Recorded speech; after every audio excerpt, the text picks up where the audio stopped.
Lanjut lagi nih, bicara masalah tentang pandangan Islam ini buat Habib guru kita nih, ya seberapa besar sih yang namanya pengaruh kedekatan ayah dalam pembentukan karakter seorang anak. Nah kalau kita lihat zaman sekarang ini kan banyak juga nih yang tiba-tiba mendadak kehilangan ayah dikarenakan yang masalahnya pandemi. Mungkin ada yang kena sakit sampai meninggal dunia. Nah bagaimana caranya sebagai sosok ibu ini bisa menggantikan namanya sosok ayah. Supaya anak ini nggak yang namanya kehilangan atau karakter atau kepribadian yang seharusnya didapatkan dari ayah. Mohon izin penjelasannya Bib, tafadhol Bib. Izin Ustadz Maulana Fadli. Bismillahirrahmanirrahim. Alhamdulillahirabbil alamin. Allahumma shalli wa sallim ala sayyidina Muhammad wa ala ali sayyidina Muhammad sahibul busyra salatan tubashshiruna biha wa ahlana wa auladana wa jami'a masyayikhina wa muallimina wa talabatana wa talibatina min yaumina hadza ila yaumil akhirah. Pentingnya sosok ayah dalam membuat daripada karakter seorang anak.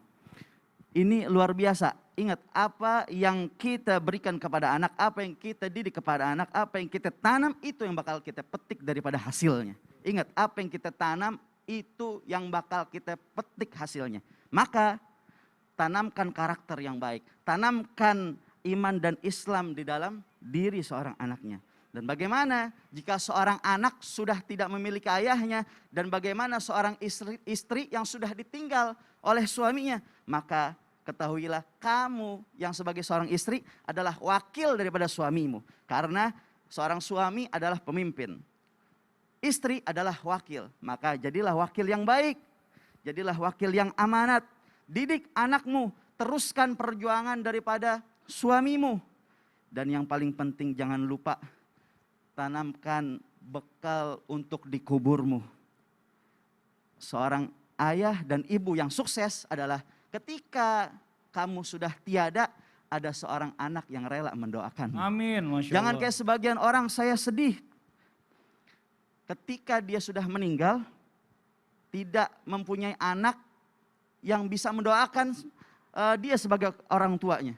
Sampai pada saat ini anak mau ziarah ke kuburan bapak ibunya, bingung. Apa yang mau saya baca nih? Gak bisa baca Al-Quran, gak bisa baca Yasin, baca doa juga saya gak bisa.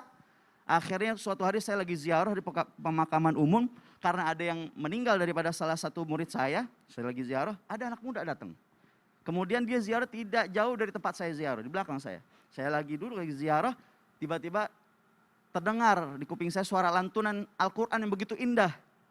Cakep banget, sampai saya penasaran, saya nengok ke belakang, innalillahi wa inna ilaihi rajiun. Kenapa? Bukan suara dia.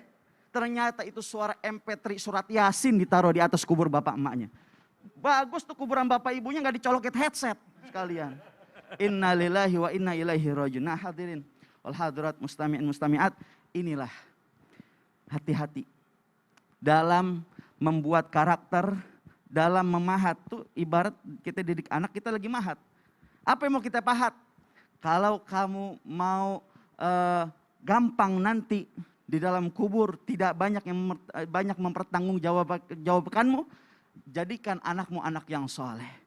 Jadikan anakmu anak yang soleh. Dan bagaimana jika ada seorang anak yang bertanya, Ustadz, saya sudah tidak punya ayah, saya sudah tidak punya ibu, bagaimana saya berbakti kepadanya?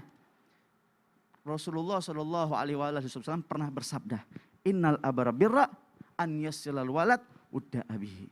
Salah satu cara anak untuk berbakti kepada orang tuanya yang disebut dengan abiha, ini abihi bukan ayahnya saja tapi ibunya juga. Dengan apa cara dia berbakti kepada kedua orang tuanya ketika orang tuanya sudah tiada? Dengan dia menyambung tali silaturahmi, ikatan yang sudah pernah dijalin oleh orang tuanya. Dan jangan lupa untuk mendoakannya selalu, terkhusus pada saat sholat yang 5 waktu. Rabbighfirli wali walidayya warhamhuma kama rabbain shaghira. Semoga Allah Ta'ala ampunkan dosa kedua orang tua kita. Amin. Amin ya rabbal alamin. Masya Allah, jazakallah khairan kasiran. Makasih banyak ilmunya Habib ya. Jadi bicara masalah tentang orang tua yang sukses ini, membentuk karakter anaknya adalah orang tua yang berhasil mendidik anaknya menjadi anak yang soleh. Pada saat dia meninggal, anak ini bisa mendoakan terus, iya, meringankan siksa kubur ya, bisa mengangkat derajat orang tuanya. Ini Masya Allah, jazakallah khairan kasiran. Kita diingatkan lagi buat selalu mengingatkan anak-anak kita untuk menjadi anak-anak yang soleh dan soleha. Amin amin ya rabbal alamin. Nah sekarang kita lanjut lagi.